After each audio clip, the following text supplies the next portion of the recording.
नमस्कार दर्शकों, मैं आरती आप सभी का स्वागत करती हूँ अपने YouTube चैनल भक्ति द्वार पर। आज मैं आपके लिए कजरी तीज व्रत कथा लेके आई हूँ। कजरी तीज का व्रत कल यानी 25 अगस्त को रखा जाएगा। इस दिन सुहागिन महिलाएं संतान सुख और अखंड सौभाग्य के लिए निर्जला व्रत रखती हैं। इससे पहले मैं आपको बताऊंगी कि इसके शुभ मुहूर्त क्या है। हिंदू पंचांग के अनुसार कजरी तीज हर साल भादव मास में कृष्ण पक्ष की तृतीय तिथि को मनाया जाता है। तृतीय तिथि 24 अगस्त को शाम 4:05 से शुरू होगी और अगले दिन यानी कल 25 अगस्त की शाम 4:18 पर समाप्त होगी। इस दिन सुहागिन महिलाएं अपने पति की लंबी आयु के लिए व्रत रखती है। मान्यता के अनुसार ऐसा कहा जाता है कि कजरी तीज पर भगवान शिव और माता पार्वती की पूजा करने से पति की लंबी आयु और सुख समृद्धि की प्राप्ति के साथ मनोकामनाएं भी पूर्ण होती हैं। हालांकि व्रती को इसका फल तभी प्राप्त होता है जब वह कजरी तीज की व्रत कथा को सुनती हैं या पढ़ती हैं। आइए जानते हैं कजरी तीज की व्रत कथा। एक गांव में एक ब्राह्मण रहता था जो बहुत गरीब था। उसके साथ उसकी पत्नी ब्राह्मणी भी रहती थी।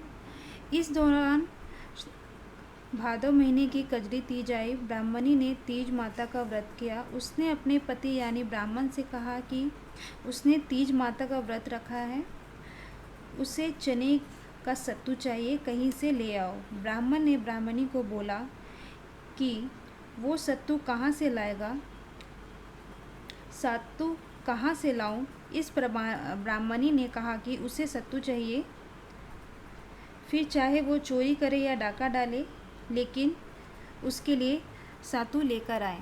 रात का समय था। ब्राह्मण घर से निकलकर साहूकार की दुकान में घुस गया। उसने साहूकार की दुकान से चने की दाल, घी, शक्कर लिया और 1.25 किलो तौल लिया।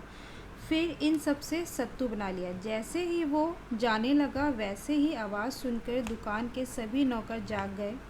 सभी जोर जोर से चोर चोर चिल्लाने लगे। इतने में ही साहूकार आया और ब्राह्मण को पकड़ लिया। ब्राह्मण ने कहा कि वो चोर नहीं है, वो एक गरीब ब्राह्मण है। उसकी पत्नी ने तीज माता का व्रत किया है, इसलिए सिर्फ यह 1.25 किलो का सत्तू बनाकर ले जाने आया था। जब साहूकार ने ब्राह्मण की तलाशी ली तो उसके पास से सत्तू के अलावा और कुछ नहीं मिला। उधर चांद निकल गया था और ब्राह्मणी सत्तू का इंतज़ार कर रही थी। साहूकार ने ब्राह्मण से कहा कि आज से वो उसकी पत्नी को अपनी धर्म बहन मानेगा। उसने ब्राह्मण को सत्तू, गहने, रुपए, मेहंदी, लच्छा और बहुत सारा धन देकर दुकान से विदा कर दिया। फिर सबने मिलकर कजरी माता की पूजा की। जिस तरह से ब्राह्मण के दिन सुखमय हो गए, ठीक वैसे ही कजरी माता की कृपा सब पर बनी रहे।